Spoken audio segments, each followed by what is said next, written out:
we don't tell the right stories.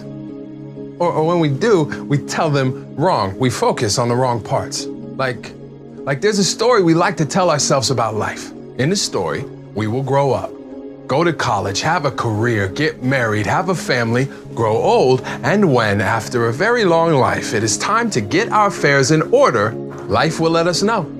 As if death will be so kind as to warn us, he will inform us, like when at the end of a trip, a text arrives, an alert to our phone that says, say your goodbyes, tend to your home, contact your lawyer, settle your affairs. We believe that story to be true until we are blindsided by heartbreak that seems so unfair. Beneath so much debt, it is a struggle just to get air. Everything was fine, and then out of nowhere, the phone rings. A siren wails. We crash straight into a doctor's chair. As the hair on our neck stands up, we stand up unprepared as she pulls the air from our lungs so we can't speak. We listen as she says the words, critical condition, terminal, hit and run. It's in his lungs. You are dying, and there is nothing to be done.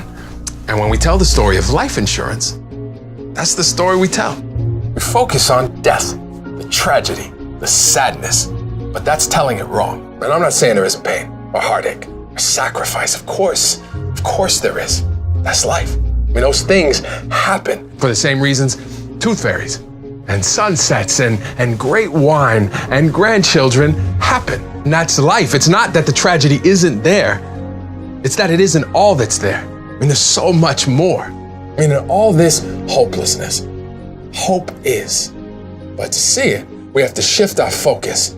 Like standing in the middle of a burnt out forest, only we don't notice. Instead, we are drawn to where a perfect blue crocus lifts up its head to remind us that on the most tragic days, after we are dead and gone, life will find a way to go on. I mean, sometimes what happens in a moment stays with us for years, and yet the living must lift their head.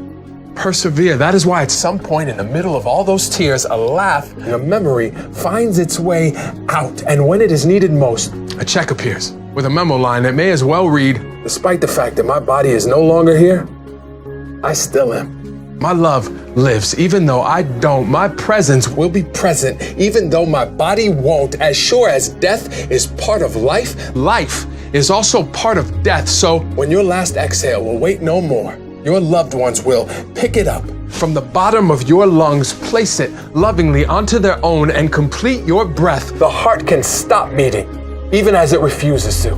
The body can stand tall, even as it is laid to rest. But it will, only if you choose to ensure that a check will check on them on your behalf for years after you've left, because the answer is no.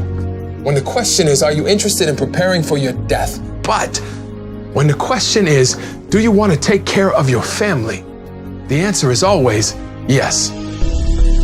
If you ask my dad about dying, he will tell you he doesn't worry about his final resting place. He worries about my mother and paying the mortgage so she will finally have a place to rest without worry. My friend told me he had one thought as his son raced to the hospital at 3 a.m. with him in the back seat struggling to breathe. He thought, what will happen to my son if I die? I mean, that's life. He told me later. He said, that's how it works. Real love means it happens to you both. We don't buy car insurance for when we get hit. We buy it for when we hit someone. We don't buy life insurance for when we die. We buy it for when they don't.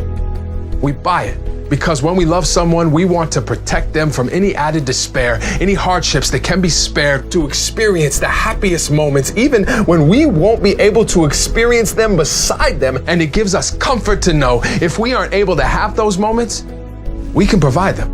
I mean, moments like walking down the aisle, right? Or the first grandchild born, moving into your new dorm, eating together as a family, hanging pictures on the wall of your first home. In all of those moments, Dad is here, Mom is with us, Ethan lives. It is because of Susan this was possible. In all of those moments, we are none of us alone. This is not about memories, but what our lives are able to become. This is about understanding that when you love someone, you do whatever you can to help them, to hold them, to enfold them in the truth of this immutable fact.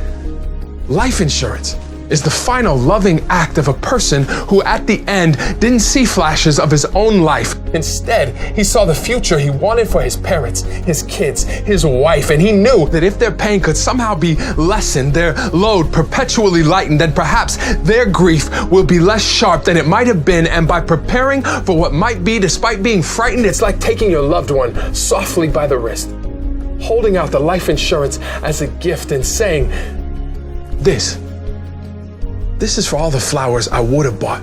These are pennies for all of our children's thoughts, the mortgage for the house we finally got. I don't know if it's enough, babe, but it's a lot. Please use it to make the life we dreamed about exist. And if our kids ever wonder if I love them, you give them each a kiss while clenching this life insurance policy in your fist, and you tell them there is no doubt he loved us. He did this